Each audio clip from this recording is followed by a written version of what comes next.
Hola, it's Beto here, your daily divinity coach. I'm here for Tested by Fire. I'm actually going to give my burn story today. I'm going to share my burn story. So that's why it's called Tested by Fire. I know some people like to be tagged, so I'm going to go ahead and take a second here. And it looks like things might have changed a little bit. Oh, maybe I won't take a second. I'm just going to trust that people are going to join. So again, Beto here, your daily divinity coach, here for Tested by Fire. Today is Sunday, February 25th, 2024. We're just going to give some time for people to join. Very excited for this opportunity to share my burn story with you here on Facebook Live. Again, just giving some people to join, some time to join. I'm going to go ahead and give a brief introduction of myself. Provide some information, and then we'll get into my burn story. But again, Beto here, your daily divinity coach. It's Sunday, February 25th, 2024, and we're live. We're live on Facebook Live. Let me see. Maybe I'll try and see if we can tag some people. Let me see here, because I know they like it when I tag people. So let me see. Okay, yeah, we can go ahead and do this. So, let's see who's here. Let's go ahead and invite some people. Yeah, there we go. All right, so just inviting some people to join, giving them a heads up if they didn't already get the message from Facebook that we're live. Just doing these invitations here for people to join. So, yeah, let's keep going down a little bit. I know a lot of people said they wanted to join, so just giving some people some invites and let them know that we're live, so we can get a get a group here. So just go ahead and invite a few more people. So just bear with me while I'm doing this, and then I'm sure we'll get our audience going here. So just a few more people. I guess there's a lot of people I know that are online right now. So anyhow, making these invitations, and we'll see who joins. Okay. Just a couple more. And again, we'll see who comes out and watches. All right, perfect. So we made the invites. Again, this is Beto. I'm your daily divinity coach, and this is Tested by Fire. It's Sunday It's Sunday, February 25th, 2024, and I'm going to give my burn story. So I actually wrote out my introduction, and so I'm going to go ahead and read it to you. Hola. Happy Sunday. My name is Beto. I'm your daily divinity coach, and I'm going to talk a little bit about myself to get things going. This also gives time for people to come and join the live broadcast. I'm a recent burn survivor. Never thought I would be a burn survivor, but I am. I'm a recent burn survivor. And today I'll be sharing my miraculous story, my miraculous burn story of hope and survival with you. I'm also a motivational speaker and available to share my burn story with the world, like I'm doing now, right? I'm live here on Facebook Live. If you have any questions, I did write out my burn story. It's online. Also, any information about me or my motivational speaking, you can find that online on my website, dailydivinitycoach.com. So check it out. In addition to being a recent burn survivor, I'm also, and a motivational speaker, I'm also a spiritual counselor. I've served in ministerial roles, including deacon, assistant prison chaplain, online teacher, and student pastor. I hold a Master's of Theological Studies degree from Harvard Divinity School. It's actually what brought me to Boston from the West Coast. I like to tell people the only good reason to leave California is to come to Harvard because the winters are just so cold out here in Boston. But I've adjusted. I've been out here for over 16 years now. So I got my Master's of Theological Studies from Harvard Divinity School, and I also have my Master of Divinity degree from Yale Divinity School, or Andover Newton Seminary at Yale Divinity School. So 2 theology degrees, one from Harvard, one from Yale. A little bit about how I grew up spiritually. During my youth, when I was a kid, I was schooled in the law of attraction by my mother, who's a big part of my burn story. My mom tutored me in the power of positive affirmations, scientific prayer, critical thinking, and speaking things into existence. So, when other kids are, 10, 12 years old, they're riding their bike, they're staying over a friend's house, they're doing whatever you do when you're a kid. My mom was tutoring me in spirituality. She also educated me in the supernatural, which included performing miracles, manifesting abundance, exorcising demons, restoring life, and faith healing. Not your typical American upbringing, but that's how I was raised with my mom. This is the things she taught me.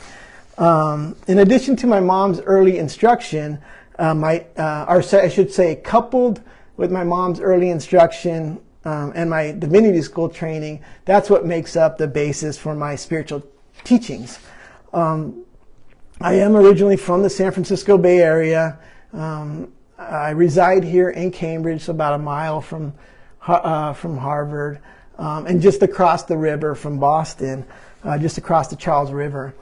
I am a single father of 2 grown sons. I am an empty nester too. The baby's now 18, so he's a freshman in college at the College of the Holy Cross, about an hour away in Worcester, Mass. So we got a group now. We got a group watching live, so we're going to go ahead and start now. I gave my introduction. We're going to start with a little, talk about myself. Now we're going to go ahead and start with Tested by Fire.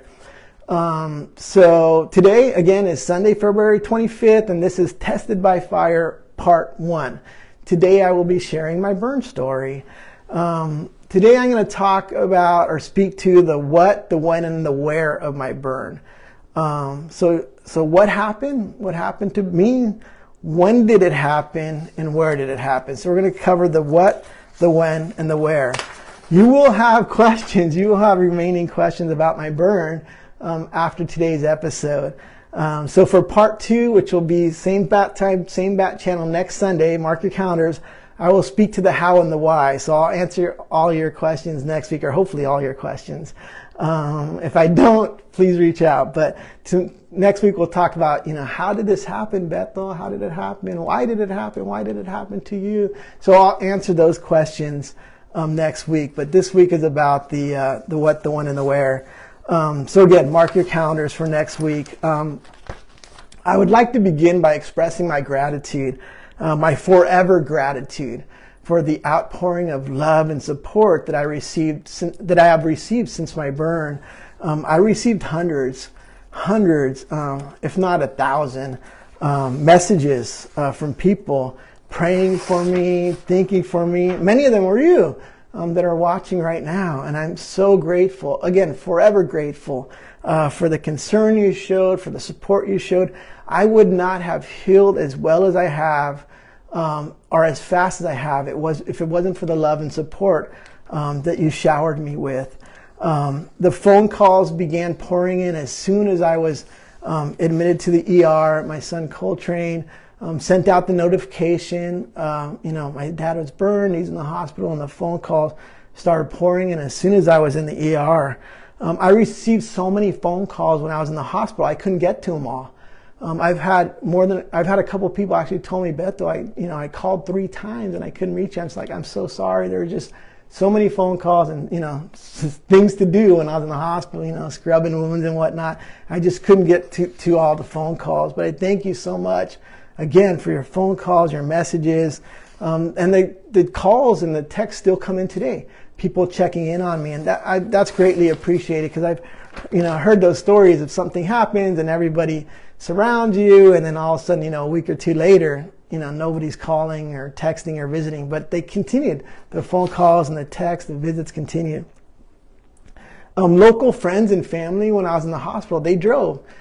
into the city, into Boston, to visit me. And they drove in from Cambridge, from Dorchester, from Somerville, from Arlington, from Lexington, from as far away as Marshfield, which is a good hour away, from Hanscom Air Force Base. I have a cousin and his wife who live, not far in Hanscom Air Force Base. They drove in, so I had, people visiting me, which was wonderful. It just gave me so much, strength. It gave me strength to get through what I was going through. And the visits continued after I was released from the hospital. I was there for 8 days and 7 nights. I was sheltered temporarily in a hotel because the apartment I lived in, the whole building was condemned.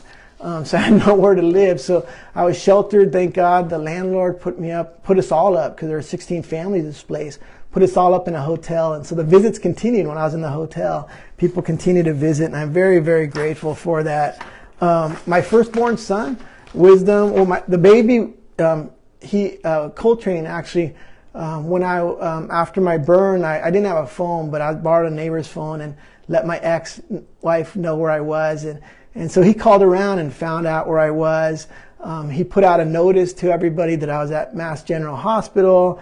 He called his brother, my firstborn, Wisdom Emiliano, right away, and let him know what was going on, And so I was able to talk to Wisdom. We got him a flight within 48 hours. He lives on the West Coast, California, Las Vegas, LA, San Francisco. Kind of depends. He's, living in all those 3 places. But anyhow, he came from the West Coast. I think this time he flew out of Vegas, last time San Francisco. Anyway, he came from the West Coast, and within 48 hours, he was on the ground. He was here in the hospital, and him and Coltrane, Isaias and Wisdom Emiliano were there. My 2 sons, taking shift, being there with me in the hospital. I had no place for Wisdom to stay when he came out from the West Coast, because my apartment had been condemned. When my colleagues called in when I was in the ER, I explained this. I had no place for him to come. He's coming, but I have no place. So they actually took up, they actually donated hotel points, and they organized it all through talking to my sons. They organized everything. And so they're able to put my son up in a hotel, Wisdom, when he was in town for 2 weeks. So he's able to stay here for free for 2 weeks. I think he was in a Marriott for a while, and he went to a Hilton and a Holiday Inn, because, everybody had different points and different, whether it's IHG, Holiday Inn, or Marriott, Bonvoy, or Hilton. But yeah, they donated points, including the CEO. They donated points, and so grateful for my colleagues. So very grateful for doing that. And then Coltrane did a GoFundMe. He did a GoFundMe. He asked my permission. I said yes. He did a GoFundMe, and the donations were unbelievable. I mean, such a blessing, because we lost everything. Coltrane and I lost everything that day in the fire. And so the GoFundMe, the donations poured in from so many people. Unfortunately, there's literally so many people. I don't have the time to read down through the whole list. But no, if you donated, I'm very grateful. If you called, if you sent a text message, if you prayed for me, I'm just so grateful for all the love and support. We even had organizations supporting the Cambridge Family YMCA, the YMCA I go to daily, do my boxing workout. That they provided a sizable donation. The College of the Holy Cross, Coltrane's a freshman there, they bought him a winter coat and boots. I mean, just an outpouring of generosity. When I was in the hospital, I received gift baskets, get well soon cards. It just meant the world. I had no clothes. I had no clothes to wear out of the hospital when I was discharged. I came out of the fire, with a pair of jeans that were smoke, just drenched in smoke, just awful smelling. And then the t-shirt was cut off when I went in the ambulance. The paramedics cut off my t-shirt. So I literally had no clothes to wear out. My colleagues foresaw this. They put a care package together. They sent it over to me. So that I had clothes when I came out. They put in slides, the shoes, clothes. I was like, oh my goodness, thank you. So an outpouring of generosity, support, love, caring. So grateful for that. Again, I would not have healed as quickly or as good as I am if it wasn't for all of that. So now let's talk about my burn. So the last time I was here live with you all was on Sunday, September 24th. My mom had recently passed away, and I did a show, and I explained that I was going to be back. I said, I got to go to the West Coast, right? Attend funeral services for my mom. She was from California. The services were in Las Vegas. I'm going to be gone for a couple weeks, but then I'll be back. And I was actually planning to be back on Sunday, October 25th. I was doing Half Hour of Power, 6 episodes, and I was halfway through. I did 3, and then I headed back west. I was going to come back for the 4th episode, but that didn't happen. We're going to get to it for sure, but that didn't happen. A couple days before, on Thursday, October 12th, I was burned. I was burned in a fire. It happened in the morning. It was around 6:30 a.m. And I was actually in bed. Typically, I would have been at the gym. I mean, I'm a gym rat. I would have been at the gym, but I'd returned from the West Coast, attending funeral services. So, I was still adjusting to the time difference, a little jet lagged. I was also still grieving my mom. But in addition, the resident in the apartment below me, he was partying. And he had friends over, and they were loud and stuff. So I wasn't able to get to bed till like 1:30, 2 a.m. I literally fell asleep out of exhaustion, but there was noise and stuff. So anyway, I decided not to put on my alarm that Thursday morning and just to sleep in, because again, I got to bed so late. And I figured, I just lost my mom. I can take a day off, right? Which is, again, was completely atypical. As a matter of fact, after the fire, my neighbors were shocked that I was there, that I was in the building, because again, I was always at the gym, and they knew this about me. So I'm in my bed, and I was woken up by a loud noise, a real loud noise. I didn't know at the time that it was the fire explosion in the apartment below me, but I knew it was a real loud noise. Now, I live in an apartment with a lot of, there's people, right? And there's noise. And typically at that time in the morning, around 6:30, people are getting ready for work. There's kids running around, getting ready for school. So, it wasn't atypical that there'd be noise, but this noise was different, right? It was very loud, and it woke me up, and but I didn't think it was a fire explosion. I just thought it was a real loud noise, that something happened. So anyway, so now I'm awake, but I'm still in bed. And then I hear footsteps, people were running from the apartment below me upstairs, and I could hear them running up the stairs, which was totally atypical, because the resident in the apartment below me and his friends, they're not exercise people. They're not runners. They're not fast people. They're party people, right? They move slow, especially at that time in the morning. I'm like, that's strange. That's very strange. What's going on? But, I thought, well, maybe somebody came to break up the party, or maybe there's a fight, or I don't know, something that, that they were running off. But I thought, well, I better get dressed, and, because I want to see what's going on. I wanted to peek out the window. And so, I went to grab my jeans. I went to grab my shirt. And then I heard the alarm, not the alarm in the apartment below mine, but the alarm in the hallway. I was like, oh my goodness, the fire alarm's going off. That's why they're running. That's what woke me up, was the fire explosion, and it's happening right below my apartment. So I quickly put on the jeans, put on the t-shirt, no time for shoes. I opened the door, because I lived on the second floor of I lived on the second floor of the apartment building, and on the first floor, I knew that the fire was coming up. So I opened the door, and immediately I was engulfed in these big, dense, dark clouds of smoke. Whew! As soon as I opened the door, my neighbor across the hall, Diana, who I think's watching, I know she was watching on Instagram, she actually has video because she had cameras in her apartment pointing at her door. And so she had the same experience. She opened the door and was immediately engulfed in these dense, dark clouds of black smoke. When she showed me the video about maybe a week and a half, 2 weeks after, after the fire, I was like, OMG, it was worse. The video was worse than what I remembered. And what I remembered was bad, but this was worse. What I saw was worse than what I remembered. And so anyway, I opened the door, clouds, dense, dark clouds of smoke. And so the panic, right? You immediately go in panic mode. But I also had a moment of clarity because I was like, I got to get out of here. So I also had a moment of clarity. So I thought of my options. One was to go out to the right, to the nearest exit, the front exit, which was only about, 10, 12 paces from me. That's how I always, went out the front exit because I lived near the front exit. You just have to go down, 6, 8 stairs and then, a few steps and you're there, right? 10 steps and you're out. But when I looked to the right, what I saw was these big dense clouds of smoke, which had already engulfed me, were coming up from there, and they were blocking the entrance with flames, right, from the fire, flames and smoke, and it's blocking the entrance and coming toward me. And I was like, okay, that's not a viable option, right? I'm not going to get out that way.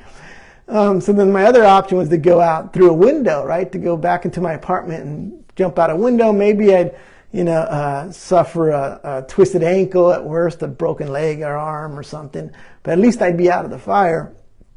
But the flames were billowing up. They were billowing up from the apartment below mine and reaching my apartment, my windows. I'm like, I'm not getting out the windows. That's not going to happen. So my only option at that point was to run through the hallway, right? Run through the hallway and get out the back entrance. So that's what I decided to do. I figured I'm in good shape. It's about 40 paces from where I'm standing right now to safety, to the back entrance, to be out the back entrance. So I made a dash. I made a run for it. And about halfway there, about 20 paces in, I collapsed. The fire caught up to me, the smoke and flame, the fire caught up to me, and boom! I collapsed right to the ground, right to the burning floor, the burning hallway floor. I didn't know at the time. I found out later that I had suffered a collapsed lung, right? That's why I just physically couldn't move anymore. I just collapsed right to the ground, just crumbled. So I'm suffering from a collapsed lung. I also found out I was suffering from cyanide poisoning. The smoke mixed with the carpet was, poisoning me. I ended up having cyanide poisoning, impaired vision. It was so dark that, the debris from the smoke was getting in my eyes. I could barely see anything at that point. And of course, my skin was burning, right? I ended up with severe 2nd-degree burns to my face, my scalp, my arm, my hand, my feet. My hair's starting to grow back now, but it was shaved. They shaved it in the burning. It was shaved for a few months while I was treating my scalp, the burn wounds. So anyway, I'm a mess, right? Catastrophically injured. I'm a mess on that burning, the burning hallway floor. And I knew that nobody was going to get to me to help me in time. There just wasn't enough time. It was all happening so fast. And so I thought, this is the end. This is how I'm going out. I'm going to go out right here. And the panic actually started to dissipate. It started to go away because I started losing consciousness. I was losing consciousness. I'm like, okay, this is it. This is the end. And I actually felt a sense of relief as I was losing consciousness, because I was thinking, wow, sleep feels real good right now. The panic is leaving, and this is it. But then I had a second thought, right? I had a second thought. And it was this singular thought was, I want to see my sons again. I want to see my sons again. And, they still need me. Yes, they're grown men, but, they're still young. They're still young men. They still need me. They still need, their dad. And so I didn't know what to do at that point, right? I'm losing consciousness. There's nobody going to help me. So, I thought about my mom, right? My mom had recently passed away. And whenever I was in trouble, I would call my mom. I lost my mom and my prayer partner. And so I pray, right? I pray with my mom. And so I was in trouble, the worst trouble I've ever been in. I was dying. I was literally burning to death. And so I thought about my mom, and the only thing I could think of was to cry out to my mom, to reach out to my mom for help. And so I mustered the strength as much as I could with the collapsed lung, and I yelled, "Mom, help me, Mom, Mom, help me." And God allowed my mom to help me. I mean, it's a miracle. My mom showed up. She showed up in that hallway, And you might be thinking, Beto, how did you know that was your mom? I said, because her face, it was the hallway's all dark and black and everything, but her face was bright. I could see her face, and the features were my mom. My mom passed the features were of my mom and as her best self. Better than, I ever saw her here on earth. She looked like she's about 35 and everything was perfect. Her features and everything. I'm like, that's my mom, but it's a really good version of my mom. She looks perfect. She was strong, She looked like she's about 35 when she passed. She was more than double 35, but she looked just great. I'm like, wow, that's my mom. And I also knew it was my mom because my mom grew up in East LA, Chicana, right? Hard scrabble, coming from Mexico, family coming from Mexico. And so my mom, when I was hurt as a child, whether I fell off a bike or scraped myself, she would always tell me, get up on your own 2 feet. Once I was up, then she'd, start helping me and stuff. But she would never pull me up. She always demanded that I get up on myself if I was injured. And then she would help me. And so she didn't talk to me. My mom didn't talk to me, but that look, I was like, oh my goodness, like I got to get up myself. She's not going to help me up. I got to get up myself. So that look gave me the will. And also having her there gave me the will.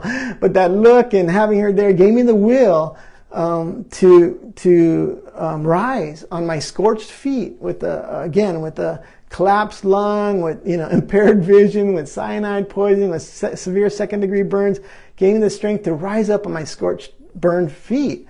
My tia, I told the story to my tia Irma, and she said, "Mijo, did she have wings? Did she have wings?" She did. She had wings. But here's the thing. My tia said, were they white? Mijo, were they white?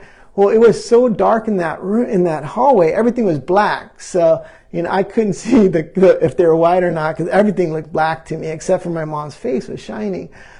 So I'm now up on my 2 feet and my mom, grabs me. She takes me and now I'm under her shoulder, under her wing.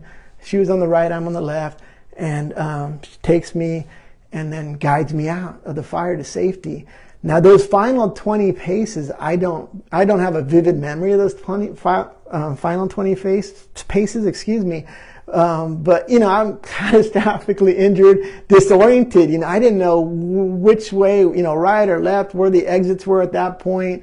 But she guided me out. And so I'm out. Now I'm out of the building. I'm safe. I look to my left and she's not there no more. And I'm like, wow, I'm safe. But I'm hot. My body's like, it's just been burned. I was still burning. I found out from my neighbors later that that I was still on fire. When I came out of the building, I was still on fire. So I come out of the building. I thought, there would be like firefighters and neighbors and stuff when I came out, but there's nobody there. So I said, oh, they're probably, near the front entrance. I just got to walk around. And it's about 40 meters to walk around. So I'm walking around. My feet are burning. I'm burning. So I walk around and I did see a couple of the neighbors out front. They're looking at the burning building. And anyhow, one of the neighbors lived in a different building that wasn't burning in the apartment complex. So I asked her if she would let me into her home. Because I was hot, right? I didn't know I was still burning, but I knew I was hot. I needed water. So she let me into her home, and I just doused myself in her bathroom. Just used the bathroom water and doused, and to get the flames off. I didn't realize, but I was burning, so I doused myself. So I'm all wet now. And the neighbor says, it's time for you to go now. I said, okay. So I come outside, we walk downstairs, and at this point the firefighters were arriving. They were arriving, like the fire trucks are coming in. And so I talked to one of the firefighters and said, I don't think I'm in good shape. When I was in the neighbor's apartment, she let me use her phone because I didn't have a phone. I came out with just jeans and a t-shirt. So she let me use her phone. So I called my ex-wife and I told her, I'm in bad shape. There's a fire. I'm going to end up in a hospital. They're going to take me somewhere. I don't know where. Please find me. And then so the firefighters, they're just arriving. They're trying to, figure things out. I go talk to one of them. So directs me like the ambulance is over there. So, so, on my burn feet, I walked 100 meters to the ambulance. I was thinking, it would have been nice to get a pair of shoes or something. But anyway, I walk on my burned feet 100 meters, again, collapsed lung, cyanide poisoning, everything, to the ambulance, the awaiting ambulance. There's an ambulance waiting there. So I walked over a pavement, a dirt patch to the ambulance, and the paramedics are there. And they started evaluating me. They asked permission to cut off my t-shirt, so they cut off my t-shirt.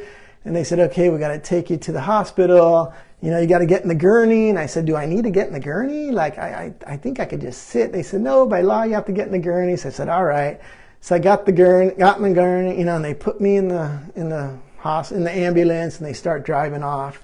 So they took me to Mass General Hospital, which is about 4 miles away. And thank God, one of the best burn units in the world. So that's where they took me. When they took me out of the ambulance to take me to the ER, the one paramedic said, I'm sorry if it was bumpy or the ride or this or that. I said, don't worry about it. I didn't notice anything. It was a great ride. Thank you. Because it was rush hour, and so they were cutting through traffic and everything. And then the other paramedic gave me some great advice. He said, look, you're going to get into the ER. They're going to put you in a room, and there's going to be 12, 13 people surrounding your bed. And then there's going to be none. And I said, oh, okay. So I get into the emergency room. They put me in a bedroom, or in a room, and sure enough, he was absolutely right. A group of 12, 13 doctors and nurses just come right in my room. And I was like, whoa. They start evaluating me. Then they go like into a corner of the room, and they're talking. They're huddling. And I hear them talk about intubation.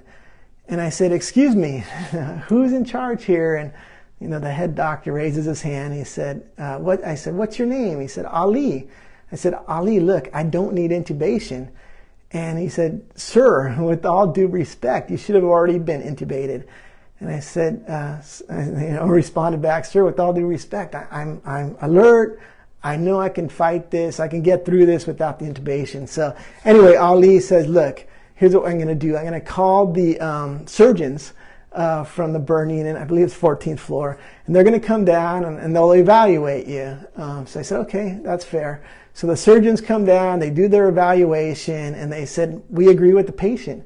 We believe he can get through this without intubation. So the reason I didn't want intubation is because during COVID, I had read and heard about people being intubated, right? And then they end up with pneumonia. There's a word for ventilator, something, pneumonia, VAP or something. Anyway, so I'd heard about that. I'm like, no, I don't want that to happen to me. So anyhow, I didn't need the intubation. So I'm in the burn unit. They're going to give me pain medication, right? And so I asked the nurse, what kind of pain medication are you giving me?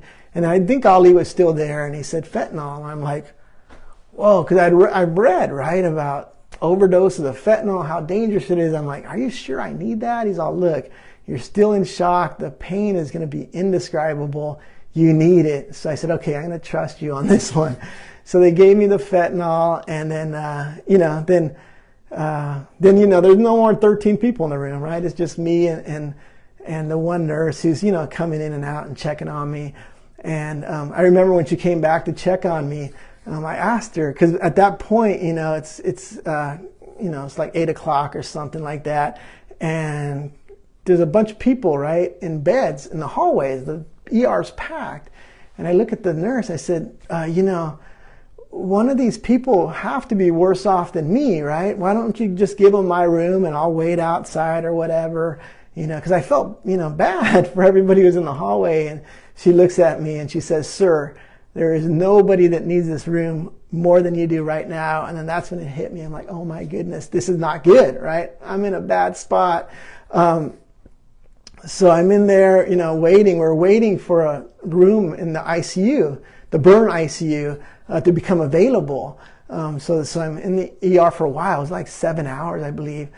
And during that time that I'm in there, my son shows up, right? Coltrane shows up. Coltrane Isaias shows up with his mom.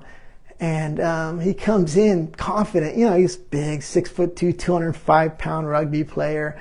He comes in and Coltrane had worked, he had done the nursing track in his high school.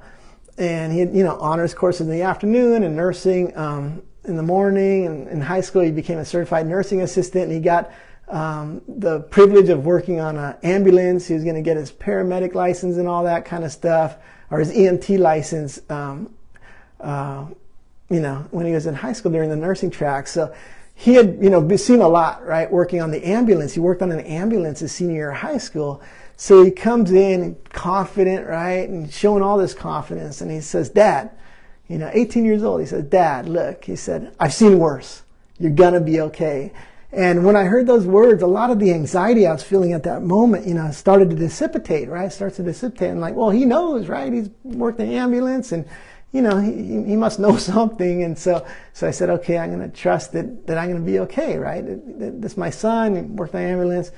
So anyway, I found out later that when he left the room, he actually left the room to call my tia, my mom's sister, and just started bawling like a baby, because of what he saw. But he didn't show that to me, right? He showed me strength, which I needed at that point. So anyway, they end up finding a room for me, right? A room becomes available in the ICU, so they take me up the elevator, and now I'm in the burn ICU, and the rest of my anxiety at that point dissipated, because I knew I was where I needed to be, right? These nurses and doctors, surgeons, they know what to do with me. They're going to, help me get better. So I'm in the burn ICU, and sure enough, the nurses just start working on me and talking to me, and it was great. It wasn't great that I was in the burn ICU, but it was great to have those nurses who, that was their specialty, right? And the doctor's specialty was working with burn survivors. So I'm in there, and one of the nurses wanted to put a decatheter on me, and I said, no, I don't need it. She said, look, she explained why I needed it and everything, and I said, look, I'll provide the measurements. I know what you need, but I'll provide the measurements. I'm good. I don't need the decatheter. So anyway, she ended up siding with me. So I didn't end up needing the decatheter. They wanted to shower me. The nurse said, it's time to shower. I'm going to put you in the shower. I'm going to shower you. I said, look, I can do it myself. She's all, sir, your feet are burned. You're a mess. Like, your lungs collapsed. You need oxygen to breathe right now. She's like, I'm going to shower you. She's like, no, I can do it myself. So anyway, she let me shower myself. And that pain of having those severe second-degree burns, when that water hits your burn wounds for the first time, it is indescribable. The pain was unbelievable. She knew this was going to happen, so she gave me some extra pain medication. So I'm actually on 2 pain medications at this point. So anyway, I'm in there, I'm showered, scrubbing the wounds, unbelievable pain. But I get through it, right? I get through it, and I know, if I can get through a day, I can get through a week, a month, a quarter, a year. So I got through it. I said, it can only get better from here.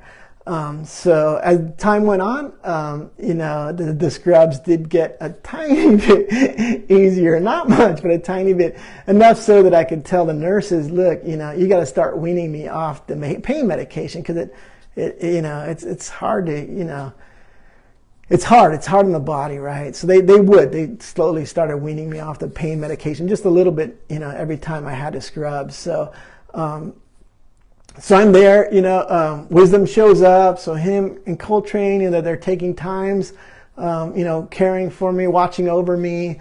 The nurses are great. And people start visiting, right? People start visiting. They're coming from different places.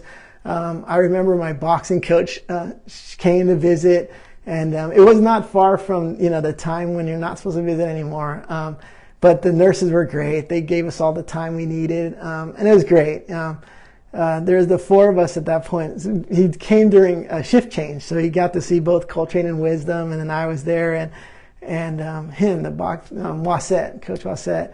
And so it was so funny because, at that point, we're talking, and then I needed to start walking, right? Because the pneumonia, they told me when I got to the burn unit, the two things we're most concerned about is, your wounds, that they become infected, are because your lung collapsed, that you're going to get pneumonia. So to help start off the pneumonia, we need you walking all the time. So this one night, me and my two sons and my coach, my boxing coach, we were walking up and down the hallways, chattering, walking, chattering. And we're not walking fast because, I'm all messed up, but we're walking slow. So, and again, the nurses were great. They let us have all the time we needed to talk. And, we're talking about boxing and MMA and the UFC. And so it was really great because it got my head in a different place, right? I'm not just thinking about my pain and my wounds and all that kind of stuff and the loss, right? Because we lost everything that day. And so I'm no longer thinking about the material loss and the physical pain and all this stuff, So that was great. I was so great. And others, like I said before, others came to visit and they're wonderful. One Healy brought me a blanket, and I used to walk the hallway with my blanket and a stuffed animal, and it was great. My workout partner came. Dave brought Kathleen and Sherry with him. My cousin Jamie and Kim came out. So just an outpouring of support, and it was just so uplifting, right, to have people visiting, and the cards and the gift baskets and the calls and everything. So it's the 7th day now, right?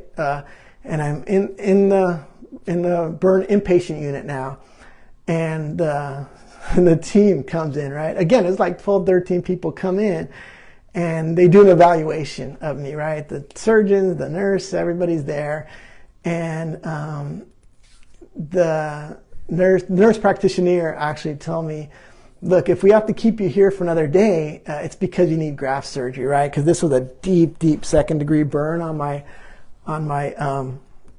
bicep, on my left bicep. She said, we're going to have to do graft surgery. And up until that point, I didn't want to leave. The care was so good, the attention, everything, right? And I'm thinking, if I discharge, how am I going to do all this care and everything that they're giving me here? But when she said that if you stay another day, you're going to need graft surgery, I'm like, oh my God, I don't want to stay another day. I don't want surgery. So I'm like, I want to leave. And so the next day they came back and they said, you know what, the head surgeon, they did the evaluation. The head surgeon said, you know what, I'm going to trust the wound's going to heal.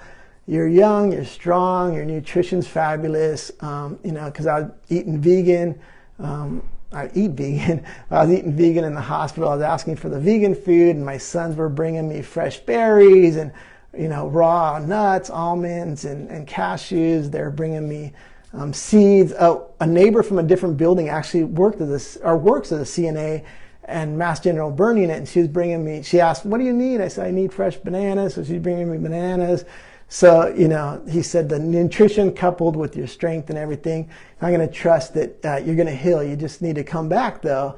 Promise me you're going to come back to the inpatient burn unit, or outpatient, burn unit weekly. And I did. I would go back weekly, and, they'd check on me and saw how I was progressing. I was discharged from the hospital.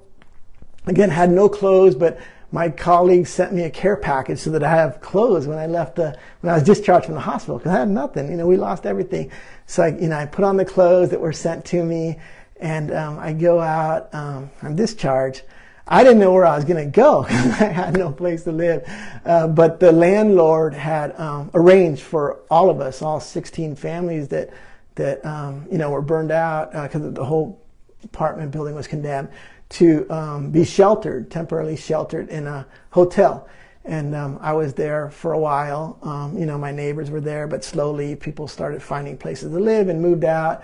But it was really nice because I was able to, confirm a lot with my neighbors. They were there with me, telling me, all these things that, that happened, what they saw. Like, again, I didn't know I was on fire when I came out of the building. They told me this. And so, it was nice to have them there with me. But slowly people started moving out. A few friends came to visit me in the hotel, which was grateful. Calls and support and messages, prayers are still coming in, which was fabulous. So now I'm in an apartment, thank God, and I'm doing well. The PTSD is real. The PTSD, the emotional trauma is real. I had my first PTSD episode when I was in the hospital. The first night in the hospital, I woke up I was back where I started I was burning to death. Like, I had the dream that I was back there, right? Back in the hallway burning to death. and I woke up, and I paced the hallways. It was like 4 a.m. And then when the psychiatrist came in for work or whatever. Anyhow, the psychiatrist came a couple hours later, and they checked in on me, and they said, this is normal. Your brain's just processing what happened to you. But it was real. I mean, I felt like I was right back on that burning floor, burning to death. When I was in the hotel, I think it was about 2-3 weeks after the fire. I think like 3 weeks after, maybe 4. Anyway, there was a kitchen fire in the hotel, and so the alarms went off, and it triggered the PTSD again. And it's just like in the movies.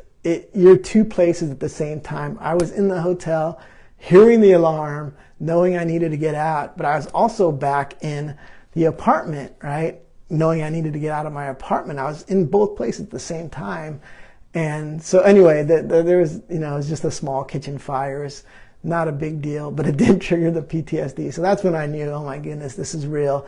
But I've been getting support. I got a therapist. I'm part of the Burn Survivors in New England, peer support group, the most resilient group of people I've ever met in my life. So we're all burn survivors. We share our stories. We support each other. It's unbelievable. It's giving me the support. It's giving me the language to talk about my burn story. It's unbelievable. I'm looking forward to being able to lead peer support, because when I was in the burn unit, one of the nurses came to me and said, would you like to talk to another burn survivor? And I said, absolutely.